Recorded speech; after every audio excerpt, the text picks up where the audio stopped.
Good afternoon. Burhani Serendib School has produced many professionals and shaped lives of individuals in varying careers spanning over many industries. The alumni of the school can be a great source of inspiration for those who are still pursuing education in the school, especially the senior students who are looking for role models and guidance just as they are about to make the most important career decision. After the success of our First Steps program, where we explored more on the field of information and technology, we now have with us a proud past pupil who has achieved immense success in the field of finance. Through this project, it is our objective to bridge our senior students with our very own industry professionals who could guide them to achieve greater heights beyond the walls of our school. I hope that all our students here take home important learnings from this session. Thank you, Mr. Abdul Qadir, for accepting our humble invitation and being with us today. Without further ado, I would like Muhammad to introduce our guests and take the proceedings forward.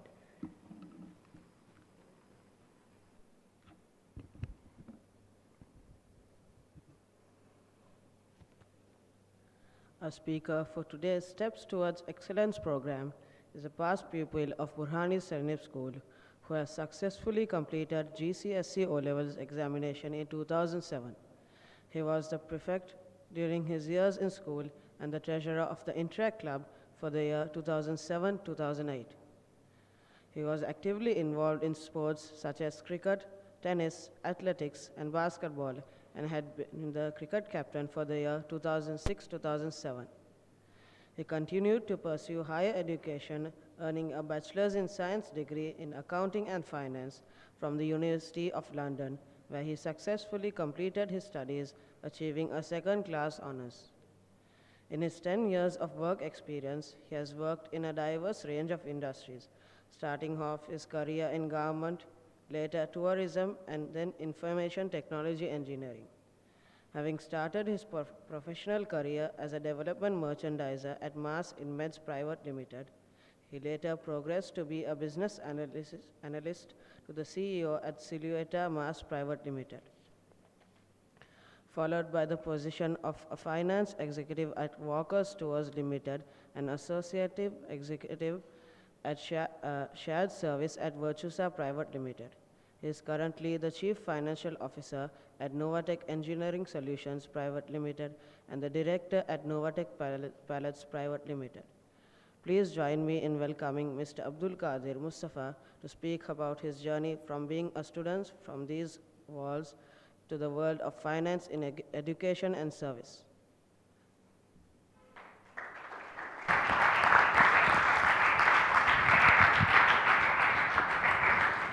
Right. Thank you very much, Mohammed, for that introduction. Bismillah ar-Rahman ar-Rahim. So, I mean, most of the things Mohammed said, some of these things, probably the timelines don't match up, but that's all right. So, my name is Abdul. I've finished my bachelor's in accounting and finance from the University of London. Today, what I basically want to tell you all and pass a message to you all is whatever fields, and I mean, I have been a student, so probably 12 years, just a bit more than 12 years back, I would have been I was a student like you all, seated here, listening to someone, who's in the finance field or in any field whatsoever, who has excelled in their field, listening to them and thinking to myself, right, that what sort of a field would I be choosing when I finish off school or when I'm done with my higher education. This always has been a tough question. I know most of you, probably 95% of you all seated here, don't know what you all are going to do after O-Levels or maybe even A-Levels. And you all are still probably thinking, okay, I'm still young, I have a lot of time to think about, and all sorts of things are running in your head right now. But having said that, you all do have a lot of time in your hands at the moment where you all can, figure out what you all are good at, what you all are bad at. I'll just give a brief experience of mine, when I was back in school, probably, at least Form 1 onwards, where you start off the streams of subjects. I was never good in science subjects, right? I used to barely pass any of the science subjects that we used to do. So I knew from start, from the first go itself, I knew that commerce is my field. So obviously once Form 3 came in, I knew where I had to go, right? So that was very clear for me. As soon as we went into Form 3, then you have your commerce stream subjects, and now you're shaping into, okay, going into the whole commerce side of things. So that's probably, that involves your business, then finance, economics, all these options become wide open for you. Then once you get to Form 3, I started realizing, okay, right, my biggest weakness, I would tell you, as of now also, is to do a quick math solving, right? If you tell me how much is 500 plus 500, I will do it. But if you tell me how much is 552 plus 340, I might take a bit of time to do that, which is my weakness right now. But if you tell me that, okay, this is how much you are getting in terms of your money, this is your spending, how are you going to save, spend, where are you going to, try to balance out your finance in terms of that. So if you tell me that, I will tell you within a time that, okay, what is my strategy towards it, right? So just to give you like a classical example, back in the day when in school, parents used to give us canteen money.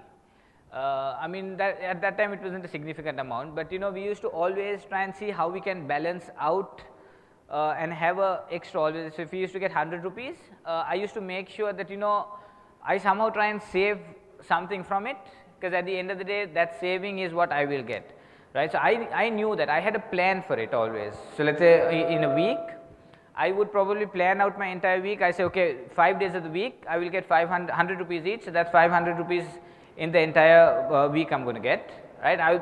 My target is to spend about 60 rupees each week, so that's my target. So eventually I have a saving that I've built up here. Now that saving is of course used at that age for a lot of things that we buy chewing gum to all unnecessary things that we really don't need right now. So those things is what we used to spend for. Now having said that, at that time I remember the canteen used to be run by Yusuf uncle. So what we used to do is, because Abdullah, his son, was in our class, we used to start bargaining with him every time. So that's at the end of the day, you call it a bit more strategizing your savings. So you bargain on the food there, you save more, right? So that was one of my traits. I knew that at that stage itself, I knew that I have that ability in me, right? I can see, I can narrow down my finances like that, I can plan accordingly, and I can start spending. Now how this helps you is, essentially I will just explain in terms of why this helps you, because at certain point, whenever, back then also this used to be one of my mottos, that whatever savings I do, I wanted to spend in somewhere where it can be useful. So mainly my intention was to use it for Ashara trips, Ashara Mubarakah trips, right? That was my intention, where I always at least have certain part of that trip to be funded, right?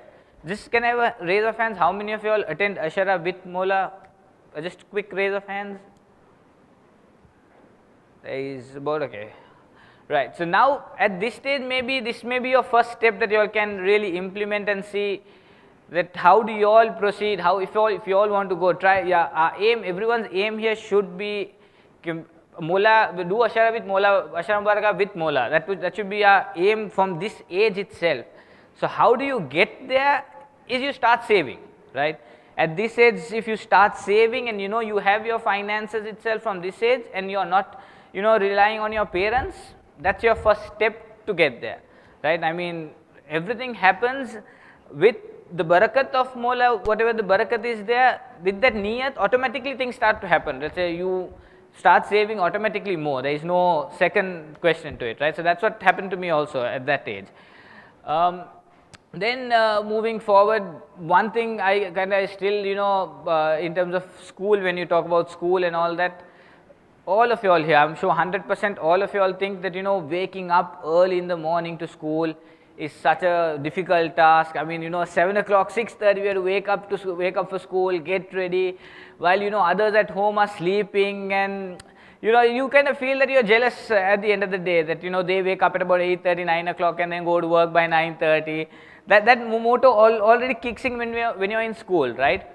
So I also used to be the same. I used to hate waking up. I mean, for us, luckily a blessing, I used to be living on the next lane, and there has been a record that I have never come early to school. That is, the more closer you stay to school, the bigger the problem that is. So then you always think, okay, I have 5 minutes, I'll quickly dress and run to school. That motto is always there. Anyone who lives close by, you ask them, that already is there. You'll never try to come early to school, let's say even half an hour early, you will never try and do that, because you have never accounted for traffic in that. So that used to be one, and then and in the nights we used to be thinking, oh, okay, they're putting us to sleep early, we have to sleep early because next day school and all that. So that used to be always a problem. You used to be jealous of your brothers who used to wake up a bit late and all that. But trust me, if one thing today I can go back and do something is get back to school, right? Because these days of your lives are the best days of your lives. I would do anything to go back to school and enjoy that time. Pressure free, there is no tension of earning money, there is no tension of paying anything. It's absolutely pressureless at this stage. So you all are at the moment blessed to be here and to not feel this pressure in the same time. So now moving back into a lot of people kind of ask me this question, that why finance, right? Why would I want to choose finance, or why would I want to choose bachelor's in accounting and finance? Why did I choose that? To be honest, I don't have an answer for that right now, right? I don't know why I chose it. But the reason why I chose it, I know now. I mean, back then if you had asked, I didn't know what the reason was. But now if you ask me why I chose it, because when I said, I had that knack for numbers, right? Not for math, not for the addition and all that, but for numbers in general. Because today if you ask me in my company, what are the numbers, I will tell you immediately. So now if my CEO comes and, he randomly comes and questions me, I will tell him the numbers on back of my hand. I don't need to even look at my laptop, or I don't need to look. I will tell you what was my last year's numbers, the previous year's numbers, everything I will tell you like within a go. You won't need to spend too much time looking for numbers, right? So that's my knack at the moment. I remember numbers. A lot of things I remember also is number plate, vehicle number plates, right? I will know, okay, this person's vehicle number plate I will remember. This person's number plate I will remember. A lot of people have that knack, right? If I know there are few people in Colombo Jamaat itself who have the knack of remembering credit card numbers. Any number you give them, they will remember it. So there are people like that. Mobile numbers, there are people who have that knack of remembering numbers off the go. You give them once, they look at it. It's same with books also, right? There is where you look at a book, you picture it, you remember it. So it applies to that. So why I chose finance was because I always had the knack of figuring out numbers, all that doing. Now how finance helps me is to structure my life, right? When I say structure, there are a lot of things today. If you all ask your parents, if you all ask your brothers, sisters who are working, they will tell you all that how do you really structure your life. When you take our lives in person, our expenditure, our daily expenditure, we have enormous expenditures that are there, from if you take credit card bills to travel expenditure to fuel, food, electricity bills, water, enormous amount of bills is what we are paying.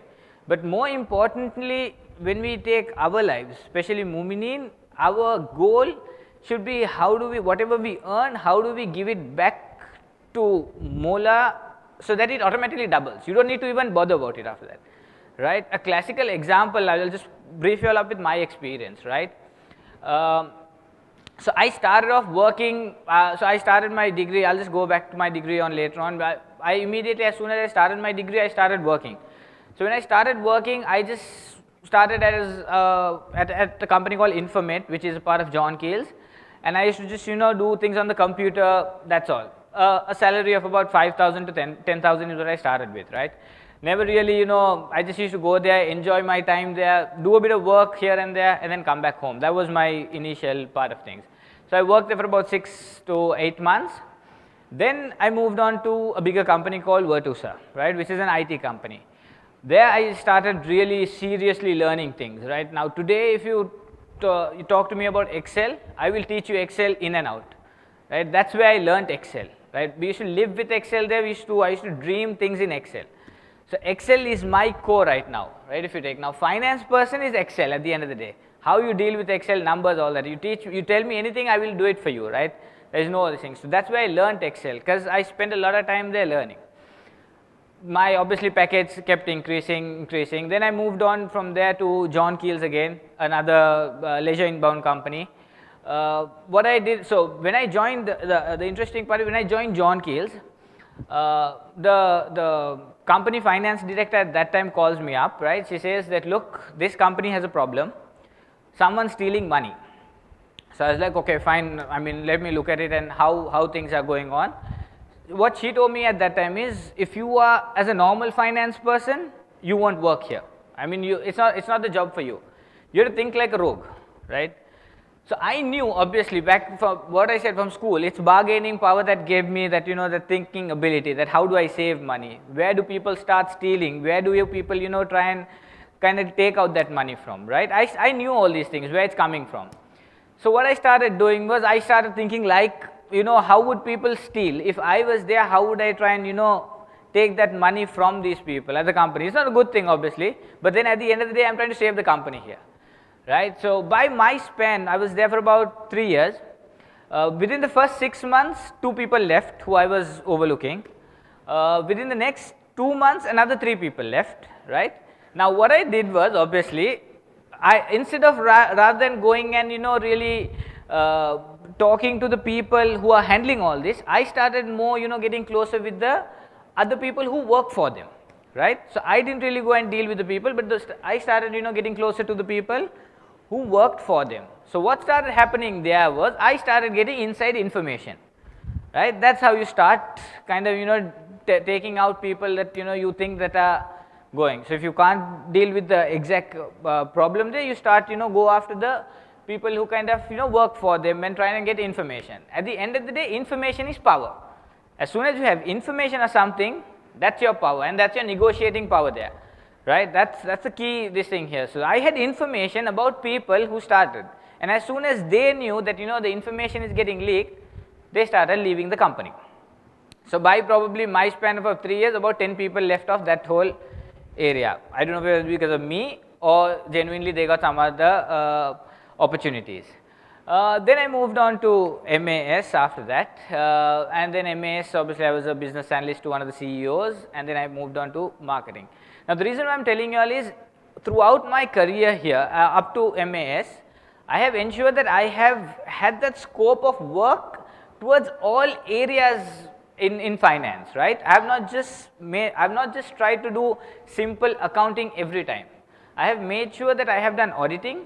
Like I have basically gone, when I say auditing is basically where you check everyone's accounts, if everything is in line, if everyone is doing it properly, there is standards, things like that. So I've checked all that. I have gone out and spoken to people. I have tried and made relationship with workers and other staff, other core staff of mine, so that I am fed with this information also. So I have done different activities throughout my entire career. Now getting back to how I developed this, right? How many of you all here are in the Interact Club? Just a quick raise of hands. Right, so I see a lot of hands raised here. That's one of the platforms I started in terms of developing myself. A lot of people here, you all may be introverts, extroverts and all that, but that's really where I started to put myself out, right? Interact was my platform, I would say. So I'll urge all of you all to probably use Interact in the best way possible. Try and meet a lot of people you all can, right? Once Interact is over, I moved on to RoadTrack, right? So from 2010 to 2021, I would say not really, but 2020, I was in RoadTrack, right? And I have done enormous amount of projects in there. I have met so many people. Today, most of my good friends are from RoadTrack. So what I'm trying to tell you is, with RoadTrack, Interact and all that, it kind of exposed me out there, right? It put me out there saying that, okay, look, these are how other people think. This is how another person really would think. This is their thought process. You talk to them, you get to know them more. Everyone's different in RoadTrack. Everyone's different in Interact, right? So when you talk to them, when you meet them, you go to their houses, you kind of start to realize that, okay, look, people are different here now. So that's where you start to expose yourself out, right? This all I did along with my studies, right? I've never left education on the sideline, and I've never done that. I've kept education as my main. Well, it not necessarily in education you need to be good, but you have to make sure that you do it, right? Whatever happens, maybe if you're not coming first, second, third, whatever rank you come, it doesn't this thing, but you have to do it properly. Whatever you do, you make sure you give your best at it. If you're studying for exams, O levels, A levels, your bachelor's, your professional qualification, anything, you all understand the concept of what you all are doing. If you all study by thinking, reading books, memorizing everything, that may not help you in the later stages of it. But if you start understanding the concept of it and concept of what you are learning, that surely will get you, because at one stage, to start off work, your education probably matters 10% when it comes to a job interview, right? I have taken a lot of interviews right now. So, your education is maybe looked at about 10 to 15% is what is looked at. Beyond that measure, it's all your extracurricular activities, how much sports you have done, with sports it comes how much teamwork do you do, right? How much other activities like road track, in track, all that you have done, how outspoken you are, what is your skill in terms of getting along with the team. All that really matters when it comes to interview. How do you present yourself, right? All this comes really handy in an interview. Of course, when you start off, you might not get a big package or this thing, because experience matters 100% the most, right? But all these things kind of is very important when it comes to interviews and this thing. So, so education is maybe 15%, but when you are doing it, you have to do it with full heart and understanding the concept of it.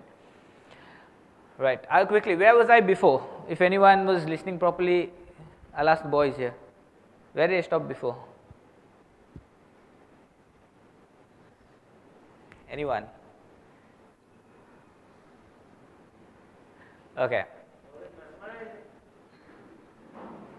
Right, I'm sure you all understand what I'm trying to tell you, right? Pretty clear with this thing. So, right, now getting back to where I was, how my work has kind of helped me throughout, right? Now, after all these years, I joined October 2019. I can't exactly recall the years, but October 2019 is when I joined Novatech, right? So, Novatech was started off by 3 of us. There were 2 other partners of mine who are in the engineering field. So, there are 2 engineers, 2 mechanical engineers and a finance guy. So, they wanted me, as in they wanted a finance guy to finish the whole blocks there.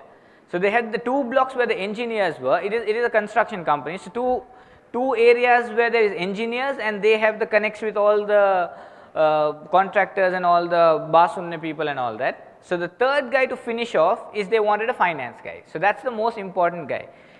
So, I joined October 2019, and that is when we 3 really started sitting down and then building up the whole company, right. So, first as I went in there, I kind of understood, I did not know A, B, C of construction, right. I did not know how to build, what is cement, all these things, new jargon, I never knew anything about it. So, I started learning first what the industry is, right. I sat with them, they spoke, I kind of tried to absorb as much as I could and try to learn the industry. Then what I did was, the first thing I did, I broke my house, I mean my room, and I went on to build an extension of it and then understand how those guys do it at home, so at my place.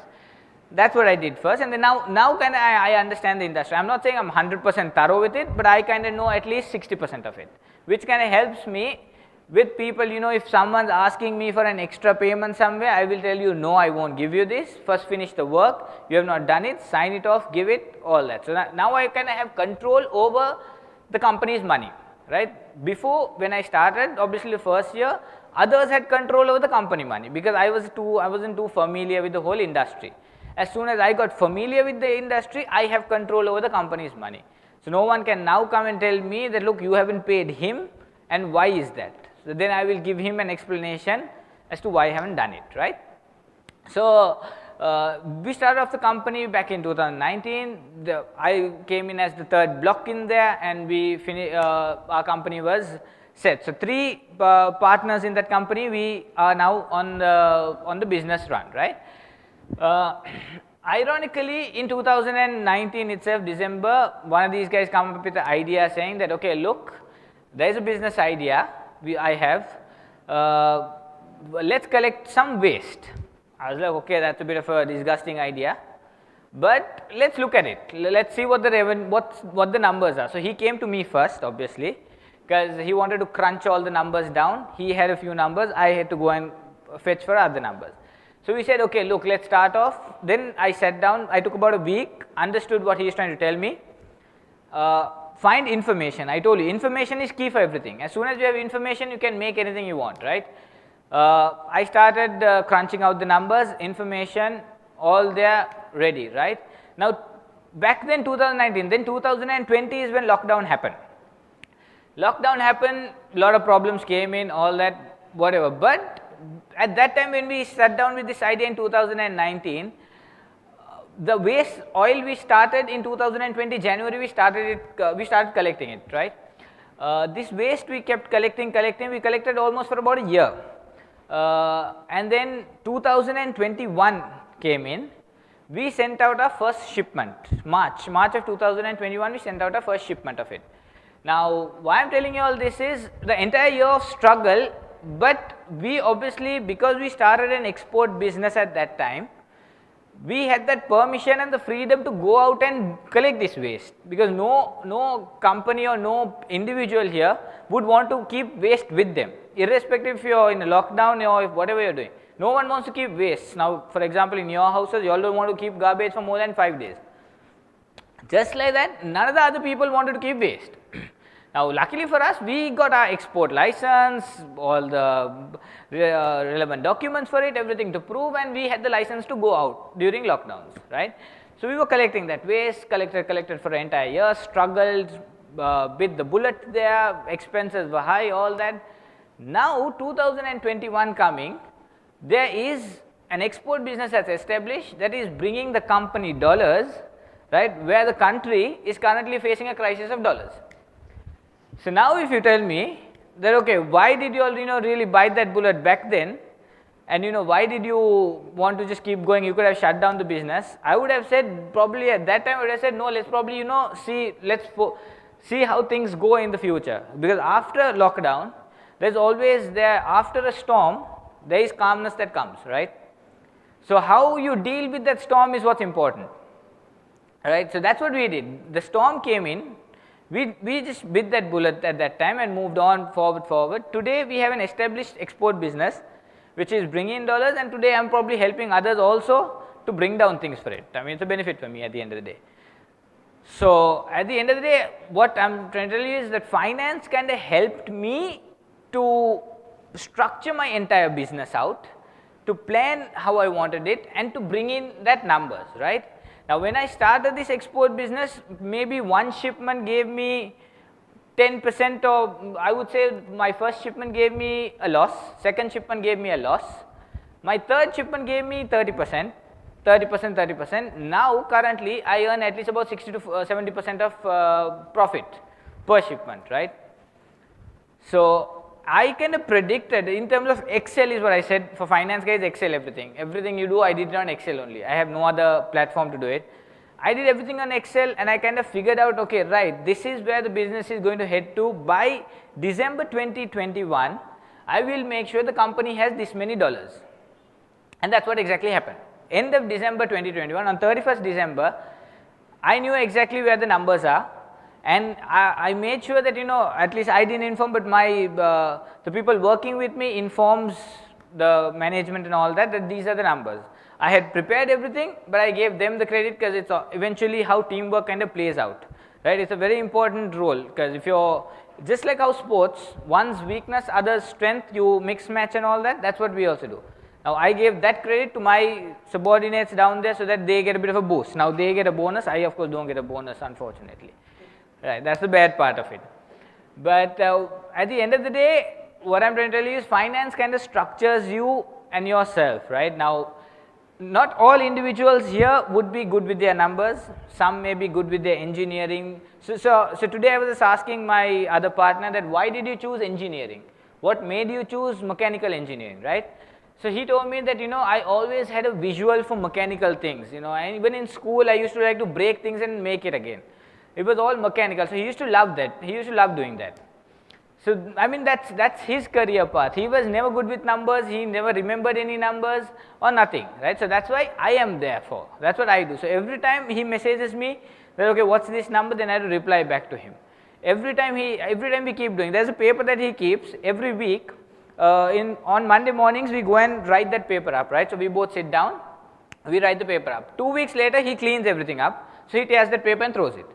So the third week again, we sit down, I brief him up with all the numbers, all the payments that are there, expenses, etc., etc.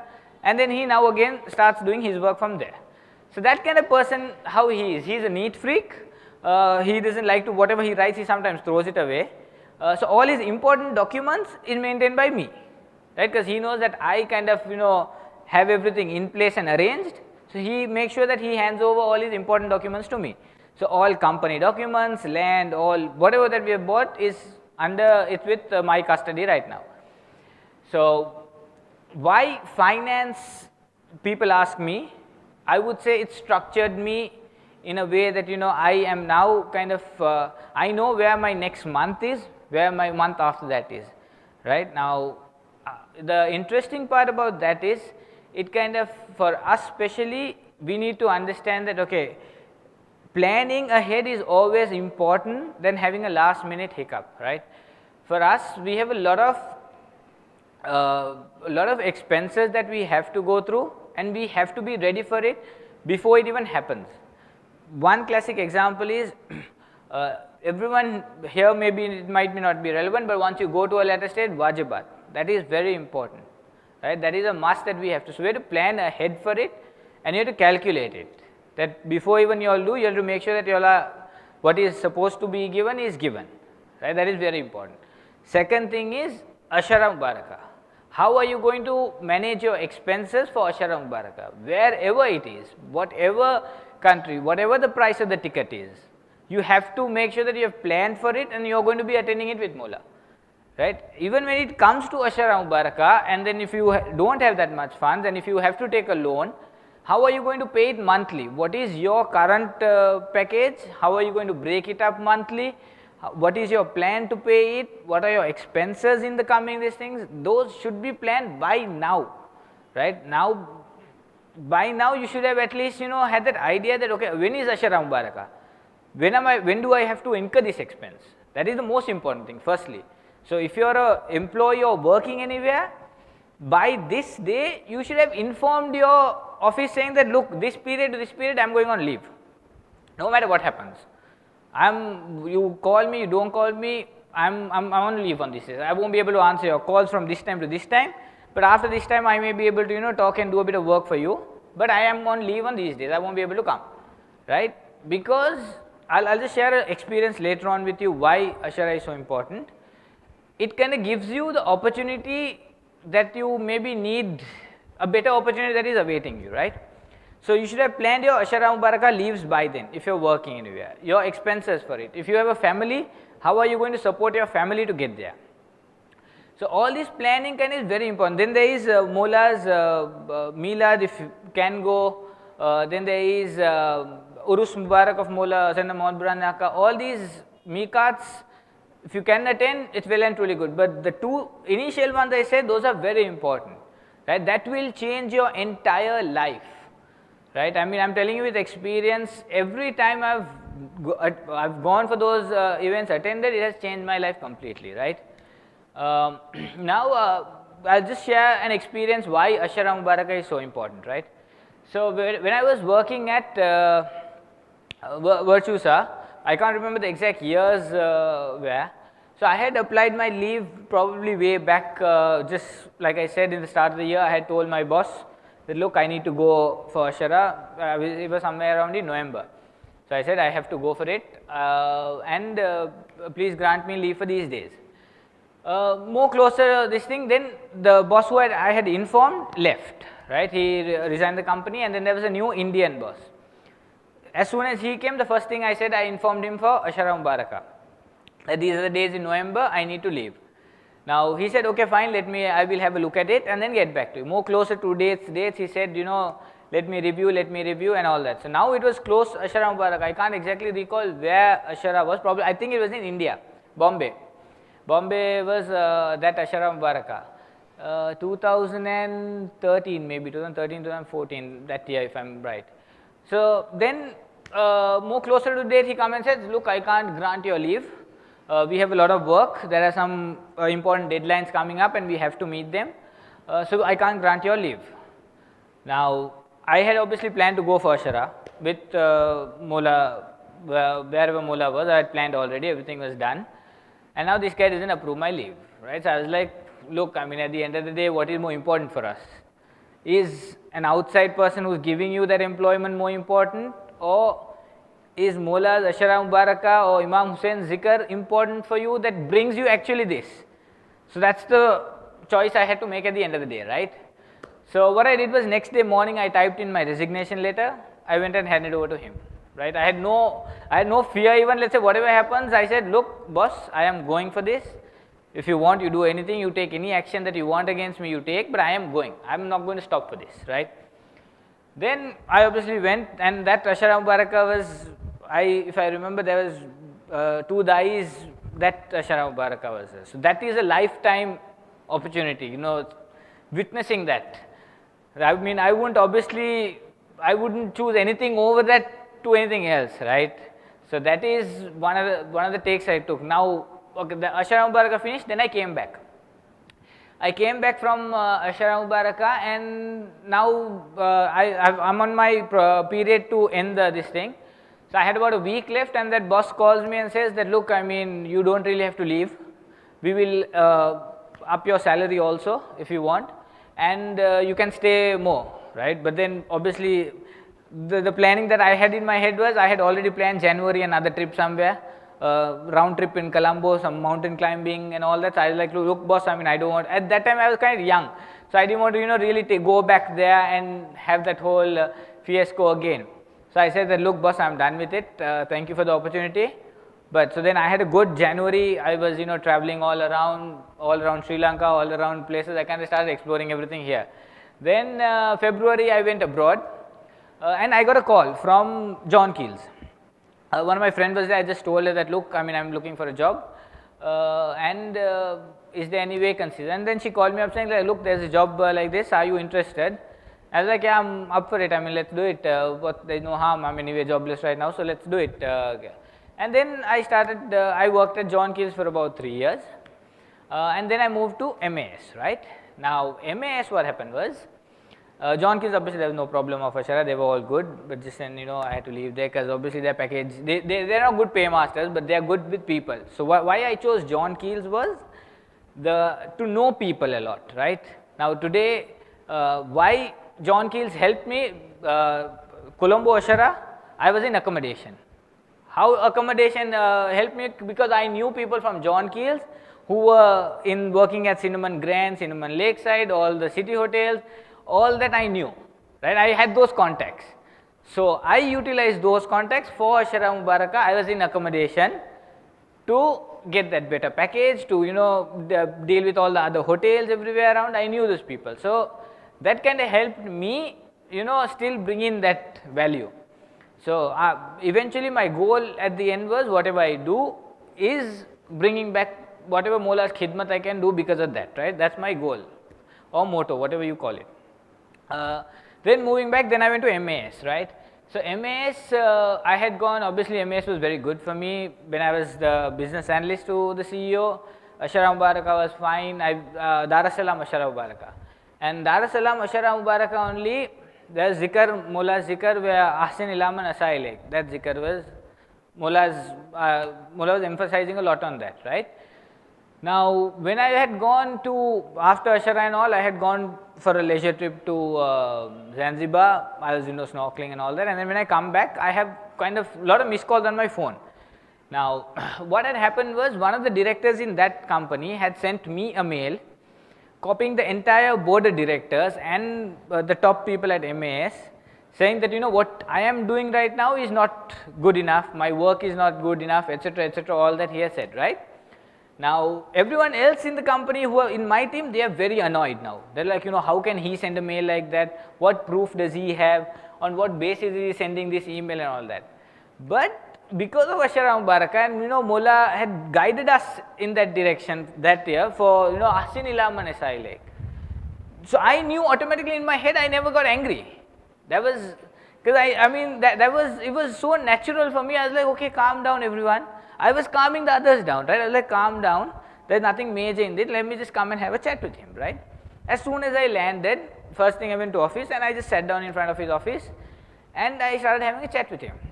So what he tells me is, look, I don't have a problem with you at all, you're perfect, your work is good and all, but he says that you're not guided properly, right? That's what he told me. So then it kind of started clicking me, okay, so this actually is not for me, but this bullet is for someone else, but I'm biting it, right? That's how corporate works. It's a corporate thing at the end of the day. So then I kind of moved on. Then Ashara Mubaraka Colombo came. So I was obviously at, then I moved to Ratmalana, that office. When Ashara Mubaraka Colombo Ashara Mubaraka came, obviously we know that it's Colombo and you need that extended leave. You can't take the normal Ashara leave. Right? So I had done my due diligence of my normal leave. Now when it came to Colombo, I needed extra leave and all, that started becoming a problem for them. Right? They started, complaining about the others in the team started. I was like, look, boss, I mean, sorry, I have to go. I can't deal with those tantrums, but work and these problems and do. For me, what is important, I have to do it, right? So what I did was I gave my resignation back then there also. Because for me, again, what is important? Ashara Mubaraka. That is the whole, our entire life, learnings and all that comes from there. Right? So what I did was I gave my resignation again over there. Probably a month I was jobless, right? Ashara finished, October I have a job. October 1st I started at Novatech. Now Novatech is my bread and butter, right? That's where I work. And no Ashara, no problems, no issues, work flexibility, no problems, everything. Let's say now, Alhamdulillah, with Muhammad, no problems where sleep, okay, you can come a bit late, no problem. So I go to work a bit flexible like that. But what I'm trying to tell you is, as soon as you start sacrificing dunya, the world, whatever the world things that are there for the imani things and all that, your benefits double automatically. You don't really need to even think about it. Right? I mean, if your thought also comes in, say, okay, I'll miss this for this, that's a bad thought. Right? Whatever education you have taken, whatever you have done, everything is a waste at the end of the day. Right? Maybe whatever finance or IT or if you're a doctor, whatever it is, if you miss Ashara or any of those miqats for something like this, it's just a waste, right? So at the end of the day, what my advice to all of you all here is, whatever you all do, whatever paths you all choose, right, within you all have a trait right now, it's just that you all have not identified it, right? You all are good at something, but you all don't still probably realize you are doing it over and over and again, right? But you all don't still probably sometimes realize it, okay, look, man, I'm really good at this. It's just that, it's that a click that you all need to get in order to identify that, right, okay, this is my path, this is how I kind of go, this is where I need to go, right? I'll just quickly give a classic example here itself. Maybe there are certain individuals who love photography, right? But at the moment they would have just done YouTube videos, maybe some random Google search and how to operate the cameras, on angles, all that. But photography is a wide scope, and as soon as you start learning photography, you will kind of explore enormous opportunities out there, right? You will have absolutely so many things that you can do with photography, right? It can be wildlife photography to, let's say, wedding photography, portraits, so many things in photography that is there. But it won't really click you until you or someone comes and talks to you, or you go and talk to someone, and then until that time you won't really think, okay, oh man, should I do a course, should I do something like this, will it help me? All those things you will kind of keep thinking in your head. But as soon as you go and talk to someone, take someone's advice, you'll start realizing that, look, okay, this investment that I'm doing in education right now will give me a benefit, probably not immediately, but at least within the next 5 to 6 years, you will have that benefit of it, right? So the trait is there in you all, it's just that you all need to identify. One strong advice I would give all of you all here is that do not go to PETA right away from school. Once you all have left school, O levels, A levels, do not go to PETA with your parents or your brothers or anyone and sit in their shops. Just don't do that. because you will not learn, or you will not have that, you won't have that discipline in you if you do that, right? I mean, just don't do that. Now, just reflecting back to my first, what I said, that I always hated to wake up early to school, how that has kind of helped me right now, right? So when all throughout my working career, it's a must that you clock in at a certain time, right? If you're clocked in late, your salary is cut, right? So school, how it helped me was to ensure that, okay, I wake up on time, right? And then go to school, irrespective whatever happens. So now what I do is, when I was at MAS, I used to wake up at 5:30, Fajr, and then my vehicle used to come and pick me up. I had to go. Now, the reason why I used to wake up so early also is, because as soon as I miss this is, I'm talking about me, as soon as I had another option obviously to take a tuk and go to office, right? But the reason why I wouldn't do that ever is that tuk cost me 1,000 rupees to get to office. So if you take 5 days a week, that is 5,000 rupees of my salary is gone. For what? For transport. Why? Because I wake up late. Now that kind of, it clicked me, okay, like why would I do that? So then what I started doing is, I used to wake up at 5:30, pray namaz, get ready and be at the stop. Then in my bag, laptop bag, I had those small travelling pillows. So then I had a 1 hour journey to office. So then what I do is, I go to sleep in the van. No one disturbs me. I take the back seat of the van and go to sleep in the van, right? That's my trade now. So now I have covered my sleep, right? 7:30 I am in office, no salary cut, no problem. I am good, right? So that's how I kind of worked around the system now. I found a loophole to it. Not a loophole, but that's where. Now obviously with that sleeping in the van and all comes a lot of other problems where other people take pictures of you sleeping and then put it up and all that is there. There are tons of pictures of me with others who are sleeping in the van with a pillow and they've edited, and all those things are there. So but that still is all part and parcel of enjoyment, right? There is no harm in that, nothing. But at the end of the day, my salary is saved. That's what's important for me. So that kind of helped me to realize, okay, waking up early, getting to office on time is very important for us. For us as human beings, a lot of people are different, but my most productive period is in the morning. Until about 12 o'clock is my most productive period. The work I do between 8 to 12, I cannot do that same work after 12 to 5. I just cannot, right? So even now that's what happens. So I make sure that I get to office by 7:30, 8 latest I get to office, and I work till 12 really focused hard. After 12 I kind of ease it out, I barely do anything, then I'm on the phone, doing all unnecessary things, walking around office, but I can still do a little bit of work here and there, but my productivity is much less. So same at even MAS, all throughout my work life, this is how I've been, this is my pattern, I've realized that. So until 12 I give my utmost and I make sure that no one disturbs me until 12, and after that it's just normal. Now again, another thing is how school kind of helped me back then we didn't have kurta, we had a shirt and a pant, that was our school uniform. Now how it kind of helped me, even school uniform, it matters is you nicely tuck it in and come. That all kind of, your shoes should be polished, your socks, all that should be really prim and proper. So how it kind of helped me back in school was, now if you look at it, your outer appearance has to be extremely perfect when you go for an interview, if you go for a meeting, client meeting, if you go and if you're meeting some top people in another company or some other people, your attire matters a lot, right? I mean the way you dress, right? Today if you look now, today you have the kurta. Now the same thing you reflect when you go to work and all that. If you have your attire properly, like pant and shirt and all, and then let's say if you have to go out somewhere and all, and if you have a colored kurta that you are wearing, you exactly know how to wear it, right? Maybe how do you match it, what are the things, how do you iron it. Now today maybe some of you all know how to iron a kurta, but I unfortunately still don't.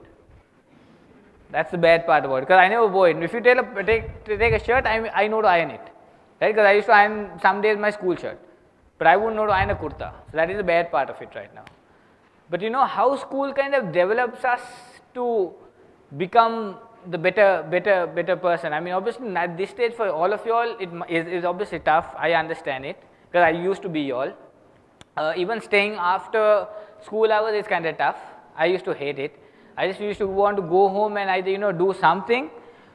But I mean, at the end of the day, all these things help in certain ways. Maybe take 12 years from now, you all would be here giving a speech to someone or giving this talk rather than me, right? So my kid would be seated in this audience here, listening to one of you all. Maybe that's what eventually the goal should be, right?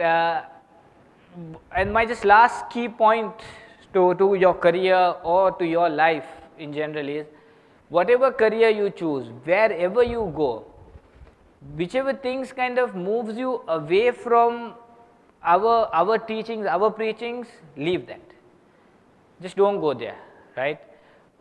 The classic example, for me, luckily, I have been blessed that, my parents, they've been so religious, so, they've trained me in such a way, and this school has trained me in such a way that my fundamentals are thorough, right? You try to shake me away, I won't, be really hit at the moment. But there are certain things I wouldn't have done, but in certain ways, if you try to move me away of Mola's teachings, it might be difficult, right? Like classic example is, so from Burhani, I went to RI to do my A-levels, and obviously in an international school, they don't allow you to keep a beard, right? That is a no.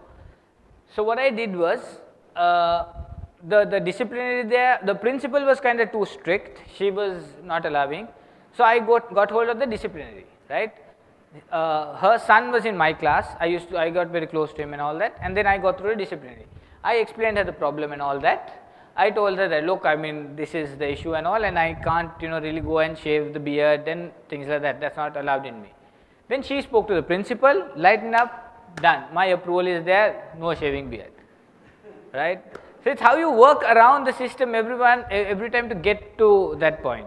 Sometimes you may not be able to get point A to B, but you can get from point A to C and then to B, right? So I made sure there. Then when it came to a lot of other things like office events and all that are during meetups, all that, you have to sometimes let go of it. You don't really. I remember one particular incident where I was at John Keel's, and there was a company outing.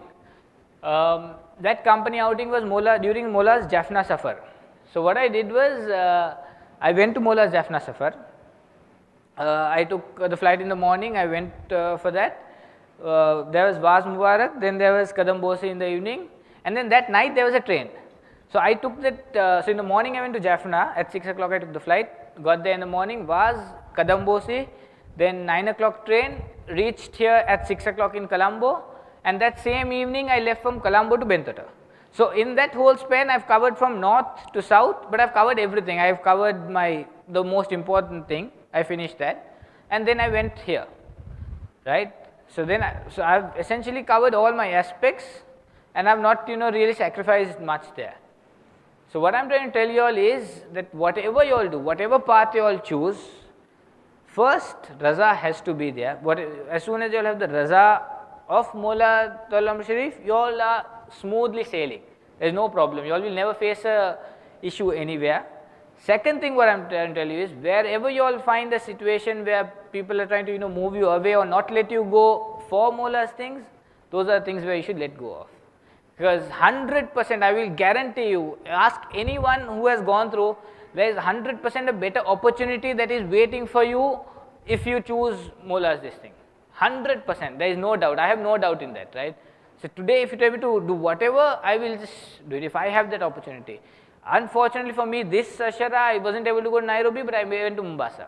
I attended Mombasa somehow.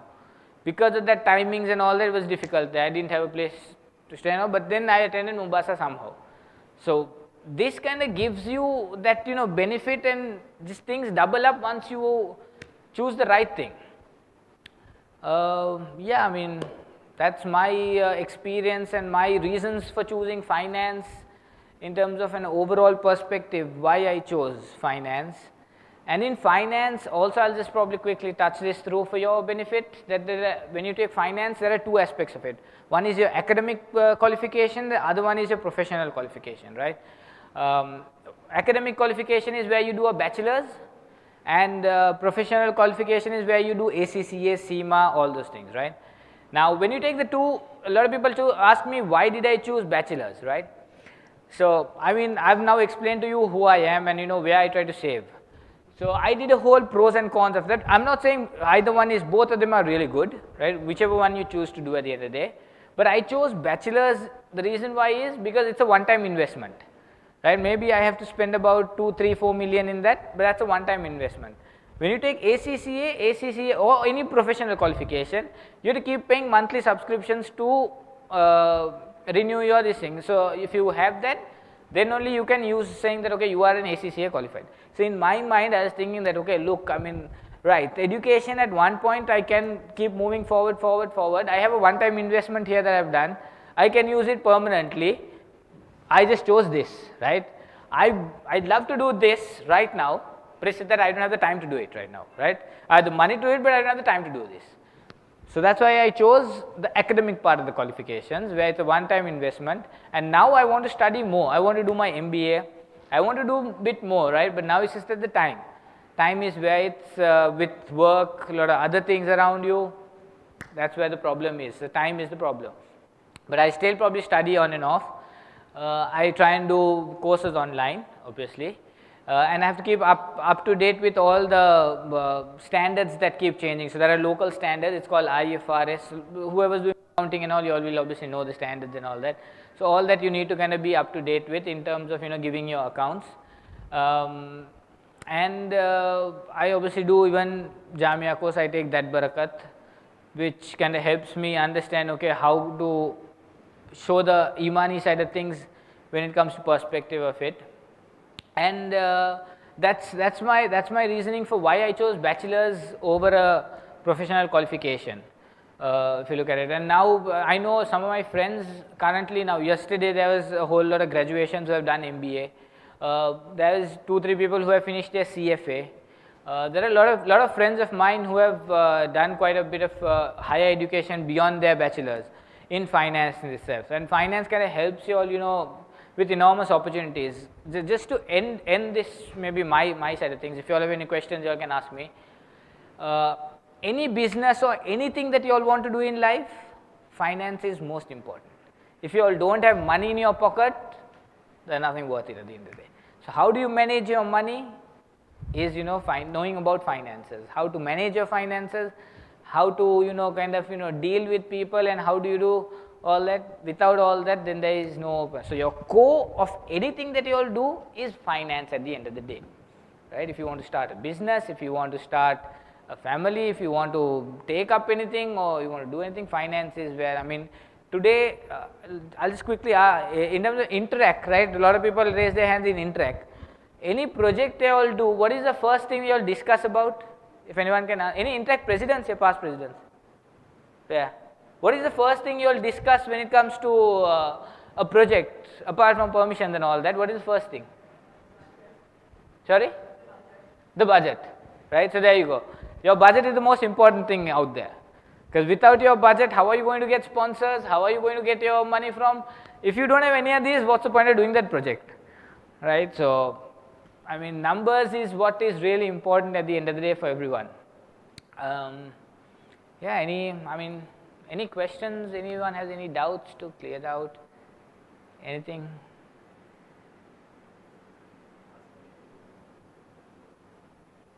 Even probably regarding Interact, you can ask any questions or anything related to your personal finances, maybe not right now, but yeah, you all can discuss anything that you all would want to.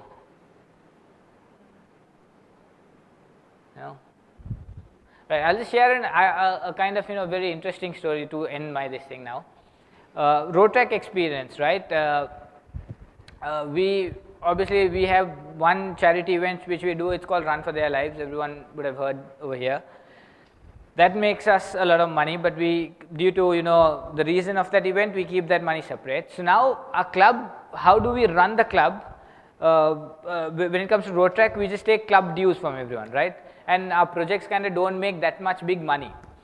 So what do we do? How do we make money, right? Now, obviously I was the president that year, I think it was 2013 maybe, if I remember correctly. So I was the president that year, and ironically, in our email, a mail came from someone from Hong Kong, saying that they want to, travel to Sri Lanka, they want to explore Sri Lanka and all that. So I was like, okay, right, let's do it. I mean, I'm up for it, I will host you all and all that. And then I started, putting their numbers down, right? I said, okay, first thing I did was obviously I figured out what they wanted, what the expectation was. So I did their whole itinerary up for them. And then I started plugging in the numbers for it, right? Now, obviously, I was back then also, I was studying bachelor. This was my first year, for second year, maybe second year in bachelor's, I can't remember exactly, but second or third year in bachelor's. And now I have, compiled the entire numbers there. I know what my exactly profit is. I know what this thing is. Now the project is going all good, smooth, no problem. Now we are on the last day. So last day I decided, okay, now let's treat these guys for a food, good meal. Okay, so we take them to Dutch hospital, newly opened, all that, and they all go through the bill and all, and they are shocked. Now those guys are very calculated in terms of their money because they were students, right? So they were calculating their money and they were saying, okay, look, now these prices are really high, they can't afford, they didn't want to eat and all that, and things like that. Now I'm thinking, okay, why aren't these people eating, why aren't they ordering and all? And then I said, then certain few people, the main organizers came to me and said, look, this is a problem. Then I was like, look, don't worry, the bill is on us. You all eat whatever you all order, whatever you all want to, right? Now, I remember back then we had charged 36,000 rupees per person for that. There were 40 people in that, right? Everything was luxury, hotels, everything luxury.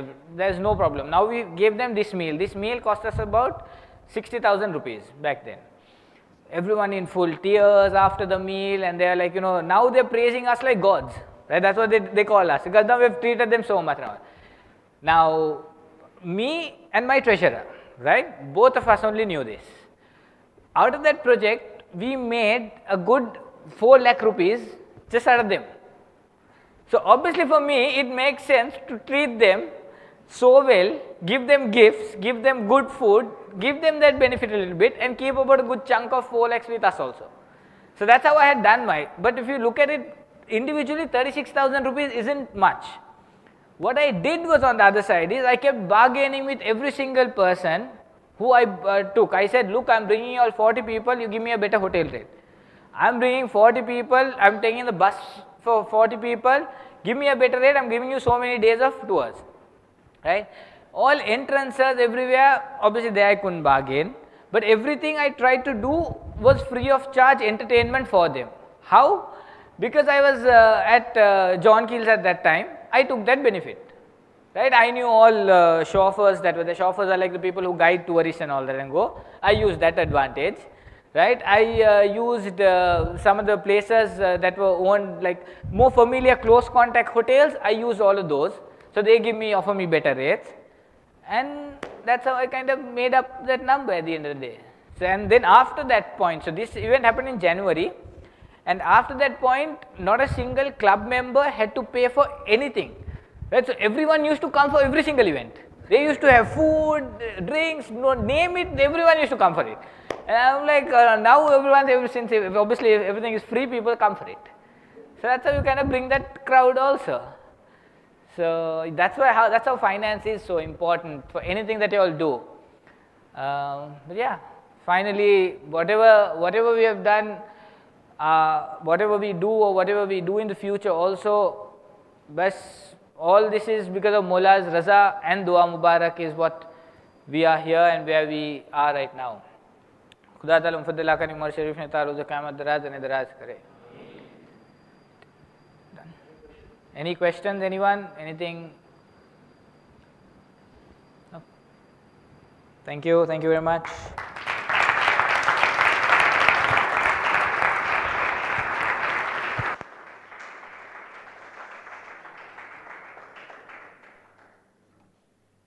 Thank you, Mr. Abdul Qadir. This talk has increased our knowledge and inspired us. Now I would like to call upon Principal Sir to hand over a token of appreciation to Mr. Abdul Qadir.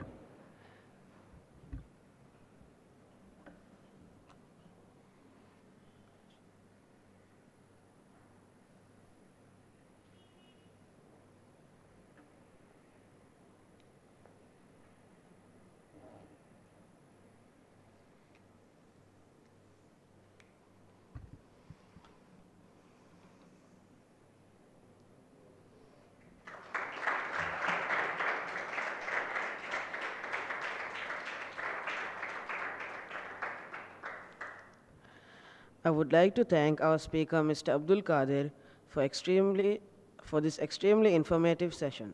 We appreciate you personally taking time off your busy schedule to provide us with such valuable career guidance. Burhani Serendib School is proud of you and considers your achievements as the pride of its alumni. On behalf of the students, I would like to extend my thanks to Principal Sir Dr. Sheikh Shabir Hussain Bhai for initiating this project to help us choose our career paths with ease and efficiency. A special thank you to Ms. Fatima for helping us organize this event, and Janab Mullah Murza Hamid and Sir Muhammad for the technical support. Last but not the least, thank you to our audience who are here with us today and those who have joined us live. For this program would not have been a success without you all. Thank you.